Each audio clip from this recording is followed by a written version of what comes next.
September 22nd, 1985, New York City. The Plaza Hotel stands like a fortress against the gray morning sky. Outside, the city is waking up.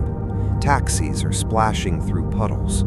But inside a private suite on the upper floors, the air is thick with cigarette smoke and suffocating tension. 5 men are gathered around a polished mahogany table.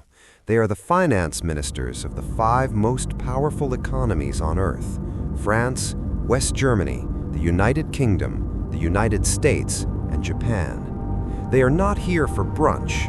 They are here for an execution. At this moment in history, the United States is bleeding. American factories are closing. Detroit is rusting. The American worker is being crushed by a new economic superpower rising in the East: Japan.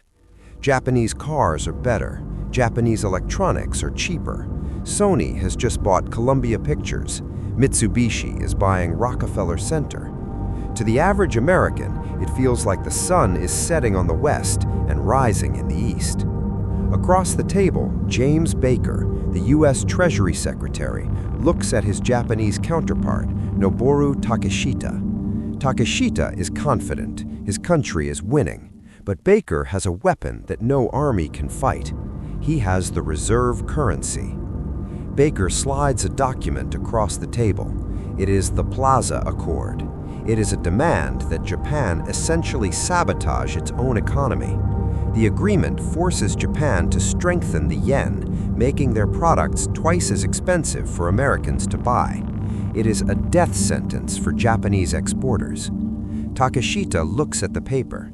He looks at Baker. He knows that if he signs this, the Japanese boom is over. But he also knows the unwritten rule of the 20th century. The empire asks, and the vassal obeys. He picks up a gold pen. He signs. The Japanese economy crashed. They entered the lost decade. They never truly recovered. The threat was neutralized, not by a nuclear bomb, but by a signature in a hotel room. This is the face of modern power. For thousands of years, empires from Rome to the Mongols to the British operated on a simple principle: territory. To rule the world, you had to occupy it. You needed boots on the ground, flags on the castles, and governors in the palaces. It was expensive, it was bloody, and it was messy. But the United States discovered a better way.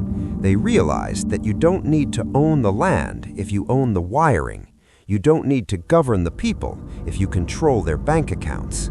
You don't need to conquer the world if you can simply turn off its lights.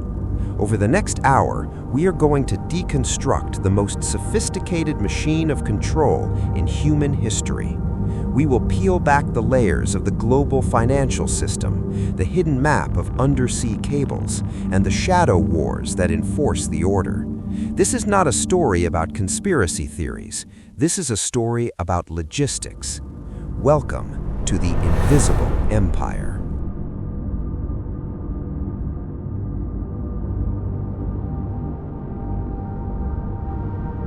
To understand how the US controls the world, you must first understand the greatest magic trick ever performed: the trick of turning paper into gold. Let's go back to 1944. World War II is raging. The cities of Europe are burning. The treasuries of England and France are empty. They've spent all their gold fighting the Nazis. But across the ocean, the United States is untouched. It holds 80% of the world's gold supply. So, 730 delegates from 44 nations gather at a hotel in Bretton Woods, New Hampshire. The US makes them an offer. Since we have all the gold, why don't you all peg your currencies to the US dollar? And we will promise to peg the dollar to gold at $35 an ounce. The world agreed. It was logical. It was safe. The dollar became the world reserve currency. But empires get expensive. By the 1960s, the US was spending billions on the Vietnam War and domestic social programs. They were printing more dollars than they had gold to back up. In 1971, France called the bluff.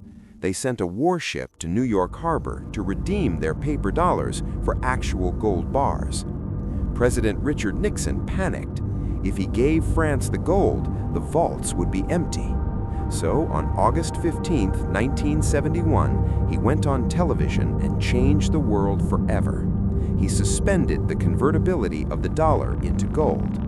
In that moment, the dollar became fiat, meaning it was backed by nothing but faith. By all laws of economics, the dollar should have collapsed. But the US had a backup plan. 1974, Saudi Arabia. The deal was secret, and it was simple. The House of Saud was rich, but they were vulnerable. The US offered them a guarantee. We will protect your throne with the full might of the US military. In exchange, you must price your oil exclusively in US dollars. This was the birth of the petrodollar. Think about the implications. If you are China and you need oil to run your factories, you cannot pay in yuan. You need US dollars. This means the United States can print money out of thin air to buy your real goods, your electronics, your cars, and you have to accept that paper because you need it to buy energy. The US exports inflation. The world exports real value. It is a tribute system hidden in plain sight. But the currency is just the carrot. Now let's talk about the stick. In the modern world, money moves through a system called SWIFT. Headquartered in Belgium, SWIFT is the messaging network that connects 11,000 banks. It is the plumbing of global capitalism. After 9/11, the US Treasury gained the ability to monitor and block transactions on this network. They turned the plumbing into a chokehold. February 2022, the Russian invasion of Ukraine. We saw the weapon fired in real time. The US disconnected key Russian banks from SWIFT. Imagine waking up and your country's credit cards don't work. Your businesses cannot pay for imports. Your central bank has $600 billion in savings, but they are frozen on a computer screen in New York. You are rich on paper, but bankrupt in reality. This is the financial neutron bomb, and it forces every other nation to look in the mirror and ask, what if I'm next?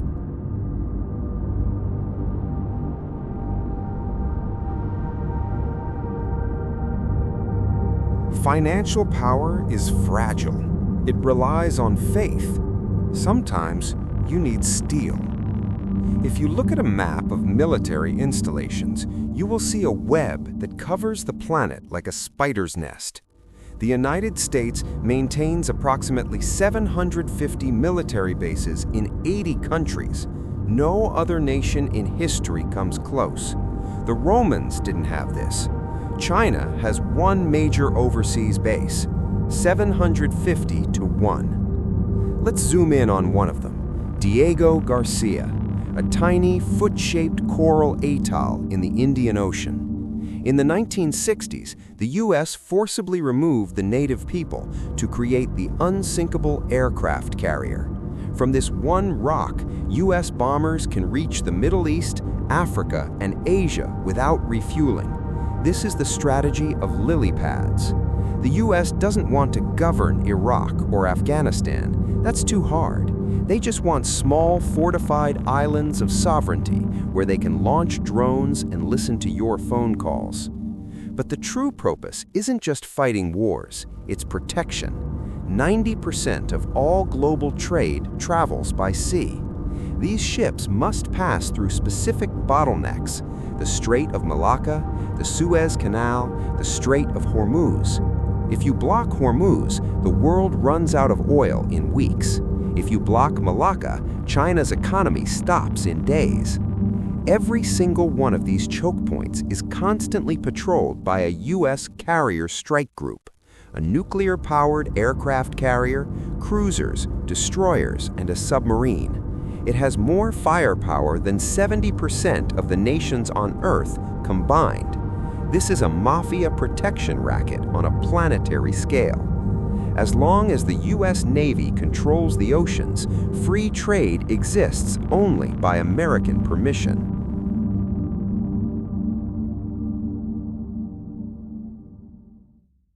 What happens when a country refuses to play the game? What happens when a leader decides they don't want to sell oil in dollars? The empire doesn't send an aircraft carrier. It sends a suitcase full of cash and a few men in trench coats. Let's examine the case study. Iran, 1953. Mohammad Mossadegh was the democratically elected prime minister. He committed the ultimate sin. He nationalized Iran's oil, taking it back from the British. The CIA launched Operation Ajax. Kermit Roosevelt Jr. flew to Tehran with $1 million in cash. He didn't bring tanks, he brought bribery. He hired street gangs to riot. He hired another mob to attack the first mob. He bribed newspaper editors to print fake stories. He created a fake reality. In August 1953, the trap snapped shut. Mossadegh was arrested. In his place, the US installed the Shah, a dictator who was loyal to Washington. The CIA learned a lesson. You don't need to invade a country. You just need to find the cracks in its society and pry them open. Guatemala, Chile, Indonesia, the list goes on. Today, the methods have evolved. We have the color revolution. When a government starts pivoting towards China or Russia, suddenly sophisticated NGOs appear. Reports on corruption are released. Hashtags start trending. Students are organized. It is soft coup technology. The invisible empire doesn't kill the king. It convinces the crowd that the king must go.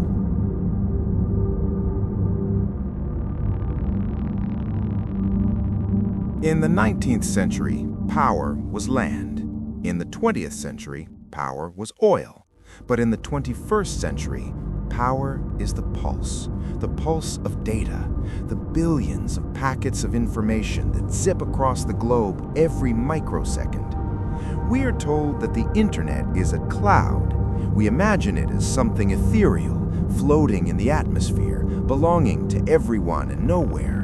But that is a lie. The internet has a physical geography. It has a home, and that home is American. If you dive deep into the Atlantic or Pacific Ocean, miles below the surface, you will find the real backbone of the world. Thousands of miles of fiber-optic cables, no thicker than a garden hose, resting in the dark. 97% of all intercontinental data travels through these cables. Your messages, your bank transfers, your private emails. And who owns the ships that lay these cables? Who owns the landing stations where they touch the shore? Google, Microsoft, Amazon, Meta. This is the digital Silk Road, and almost every road leads to Northern Virginia. In 2013, a low-level contractor named Edward Snowden walked out of an NSA facility in Hawaii with a thumb drive. What he revealed changed our understanding of sovereignty forever. He didn't just show that the US was spying on its enemies, he showed they were tapping the spine of the world. Through a program called Upstream, the NSA was literally plugging into those undersea cables. Through a program called PRISM, they had a direct backdoor into the servers of the Silicon Valley giants. Think about the scale. If a German politician emails a French diplomat, that data likely passes through an American-owned router. If a Brazilian oil company saves its blueprints to the cloud, it is sitting in a warehouse in Ohio. This is the digital Panopticon. The US government can see what a world leader is typing before they even hit send. They already own the air you breathe in the digital world.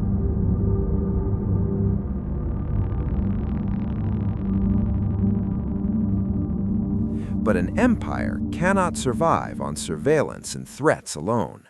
Fear is expensive. The most successful empires are the ones where the people want to be ruled, where they love the master. Joseph Nye, a Harvard professor, called this soft power, but we can call it by its real name, the Dream Factory. The United States is the only empire in history that doesn't just export products, it exports identity. Why do protesters in Hong Kong carry the American flag? Why do teenagers in Lagos wear New York Yankees hats? It isn't because of a military threat.